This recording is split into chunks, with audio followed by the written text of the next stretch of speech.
오늘은 어떠셨어요? 주일 지나서 월요일 출근하고 지내는 하루가 가장 좀 힘들지 않으세요? 고단했던 하루, 자 지금 잠자리 들기 전인데 먼저 조용히 하나님과 교제하는 정식기도를 드리십시다. 정우승 시인의 시 고난감사라는 시 읽어드릴게요. 바람이 강하게 부는 것은 널 강하게 하기 위해서야. 바람이 불지 않았다면 넌 뿌리가 약해 어쩌면 금방 쓰러지고 말았을지도 몰라. 그런데 바람이 강하게 자꾸 불어오니까 넌 쓰러지지 않으려고 깊게 깊게 뿌리를 내린 거야. 그게 다 바람이 널 위해서 한 일이야. 사실 우린 바람에게 감사해야 돼. 여러분, 내 인생 정말 되는 일이 없다. 이런 탄식이 입에서 흘러나오시는 분 없으세요? 지금 광야의 길을 걷고 계신 거죠. 광야가 쉬운 사람이 어디 있겠어요? 애굽에서 나온 이스라엘 백성들이 모세와 함께 광야에서 살아갑니다.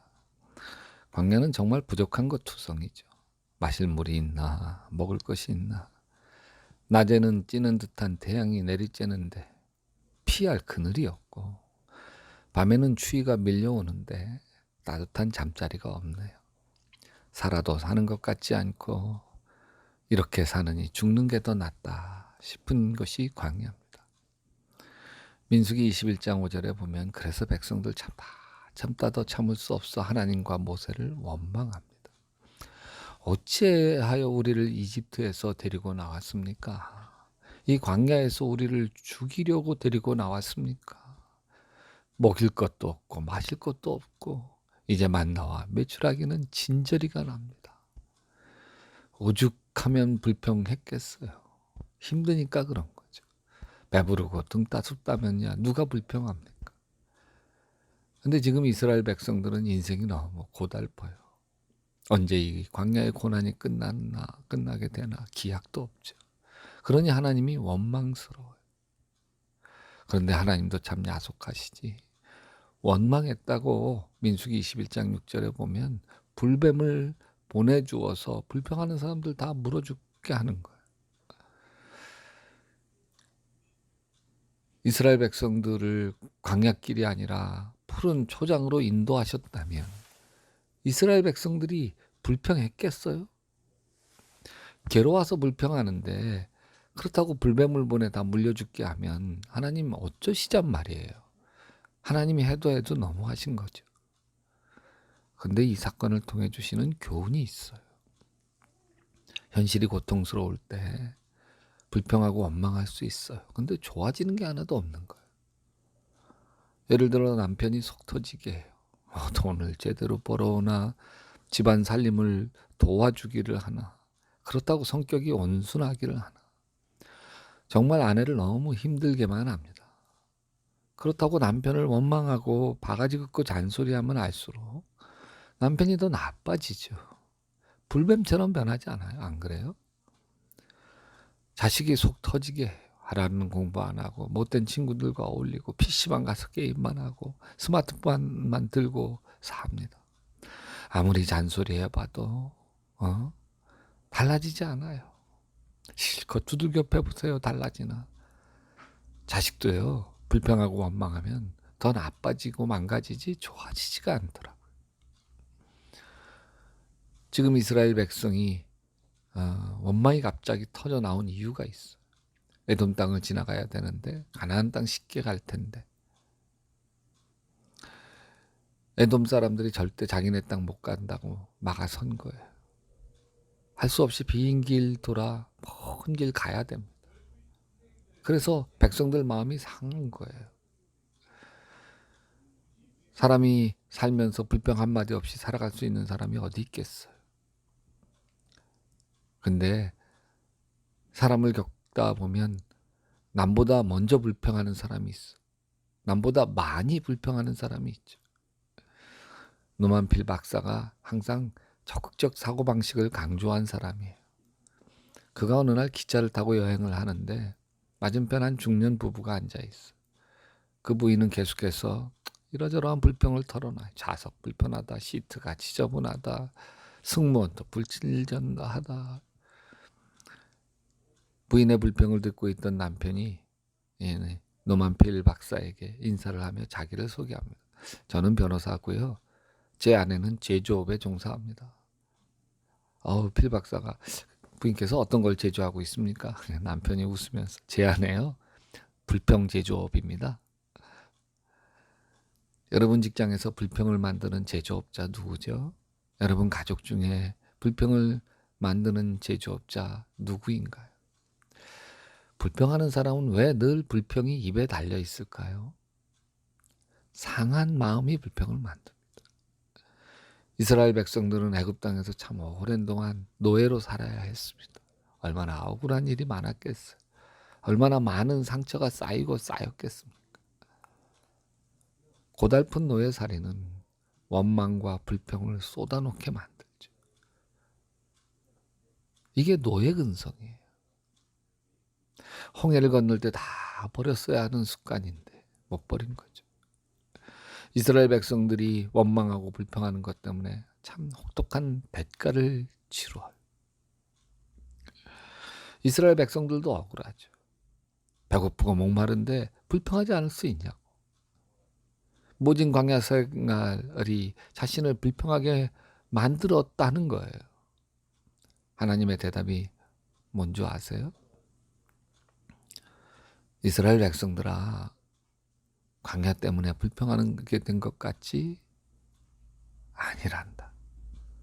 불평하기 때문에 광야란다. 여러분 내 인생 참 되는 일이 없다. 그런 탄식이 입에 나올 때 내가 지금까지 불평하면서 살았던 게 이런 탄식을 만들었구나.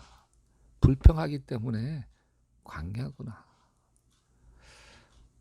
마음에 묵상해 보시기 바랍니다.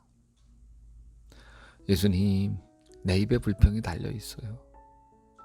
정부에 대한 불평, 교회에 대한 불평, 내 부모님에 대한 불평, 배우자에 대한 불평, 자식에 대한 불평. 불평하면서도 이렇게 불평하는 나 자신이 참 싫어요. 주님, 불평하면서 어느새 내가 다 정죄하고 있어. 내가 교만해지고 있어. 하나님 은혜와 멀어지고 있습니다. 불평 대신 감사로 바꿔 주시옵소서.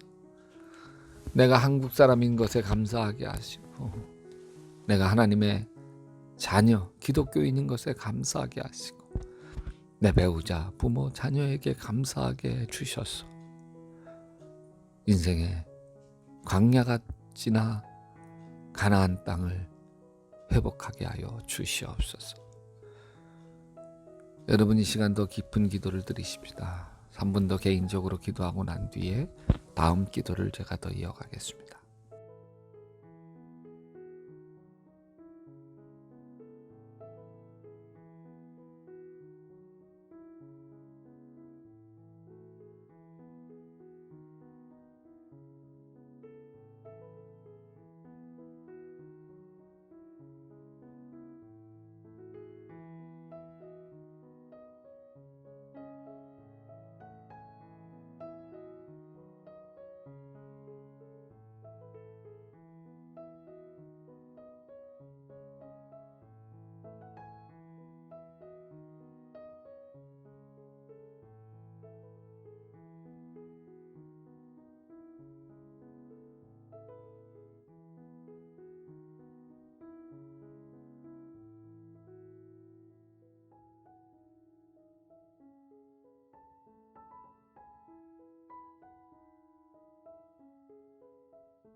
하나님 아버지, 코로나19를 통해 온 세계가 두려움에 떱니다. 이 악한 영을 막아 주시옵소서. 우리가 손을 자주 닦고 마스크를 쓰고 다니고 사회적 거리를 유지하되 두려움에 사로잡히지는 않게 하시옵소서. 두려워하지 말라, 내가 너와 함께함이라. 놀라지 말라, 나는 내 하나님이 됨이니라. 내가 너를 굳세게 하리라. 참으로 너를 도와주리라. 참으로 나의 의로운 오른손으로 너를 붙들리라. 말씀을 붙들고 담대하게 하여 주시옵소서. 이럴 때일수록 노약자들 돌보게 하시고 소외된 사람들 배려하게 하여 주시고 어려운 사람들 헤아리게 도와주셔서 코로나 바이러스를 극복한 뒤에 오히려 우리 자신이 자랑스러워지게 하시고 우리 정부가 더 믿음직스러워지게 하시고 우리의 의사, 간호사, 의료진들이 더 존경스러워하게 하시고 그래서 우리 주 하나님 아버지에게 모든 감사와 영광을 돌리게 도와주시옵소서. 예수님의 이름으로 기도합니다. 아멘. 앞으로의 시간은 개인 기도의 시간을 갖겠습니다. 충분히 기도하고 난 뒤 기도가 다 마치시면 주기도문으로 정식 기도를 마치시면 됩니다. 오늘 밤도 예수님 품에서 스르르 잠들며 예수님 꿈 꾸세요.